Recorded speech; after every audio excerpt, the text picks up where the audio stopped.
мисти бөлүмдүк болгон.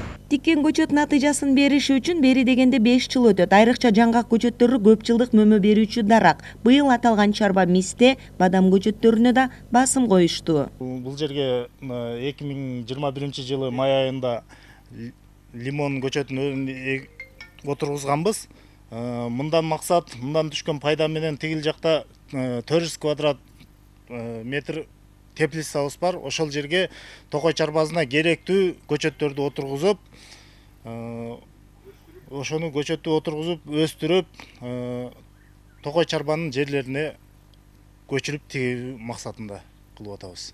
Аксы токой чарбасынын аянты 62.589 гектарды түзөт. Анын 30.000 гектары токойлуу аймак. 2018 жылдан тартып токой чарба эко тутумун интеграциялык башкаруу долбоорунун алкагында иштер аткарылып, дүйнөлүк банк тарабынан каржыланып келет. Жалпы 52 миллион сомдук инвестиция тартылган. Ал каражатка аталган чарбада 4 токойчуга үй, күнөскана жана мөмө жемишти кургатуучу цех курулган. Продукциясын ошол жерден жууп тазалап иштетип, анан кутулаганга жана сактап, андан ары карай сатканга мүмкүнчүлүк түзүлгөн жакшынакай цех курулуп бүткөн экен.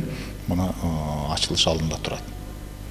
Бүгүнкү күндө токой чарбасындагы иштер мейли көчөт өстүрүү боюнча болсун, мейли токойлаштыруунун аянттарын көбөйтүү боюнча болсун, абдан чоң алгылыктуу иштер жүрүп жатат. Анын ичинде ошол урматтуу президентибиз тарабынан демилгеленген Кыргыз элинин Мурас, Жашыл Мурас компаниясы мына демилге болуп, ошонун алкагында бир топ иштер жүрүп атат.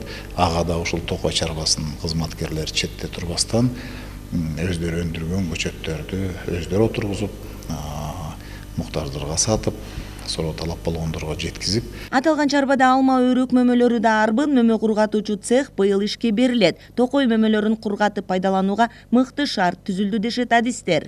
Жаңгак токою 2300 гектар, 4600 гектар мисте токою, долоно жана башка токойлор менен капталган. Жалпысынан 34 кызматкер эмгектенет Аксы токой чарбасында. Мына акыркы ушу 5 жылдын ичинде Кыргыз Республикасынын интеграциялык башкаруу долбоорунун аркагында көп алгылыктуу жумуштар болду. Курулган күнөсканада жабык тамырлуу ыкма менен көчөттөр өстүрүлүүдө. Бул ыкма президенттин Жашыл Мурас демилгесинин алкагында ишке ашырылып келүүдө. Кунарсыз жаткан жерлерди өздөштүрүү максатында ушул бадам, мистенин көчөттөрүн алып келип, жабык тамыр системасы негизинде ушул өстүрүп теплицадан, бул дагы өскөнгө, бат өскөнгө шарт түшүп берет экен да. Ошону алып чыгып, анан ушул кунарсыз жерлерге отургузуу максатында. Бул бадам менен мисте дагы ушул жерде кургакка чыдамдуу тандалып алган өсүмдүктөр. Биз ушул долбоордун алкагында иш алып барып атабыз. 2018 жылдан бери 142 гектарга жаңгак, мисте, бадам көчөттөрү кеңейтилип тигилүүдө. 2020 жылдан бери 270 гектар жер аянты кошулду. Ал эми жашылдандыруу аракетинде райондордогу мекеме ишканаларга питомникте асыраган көчөттөр сатылды.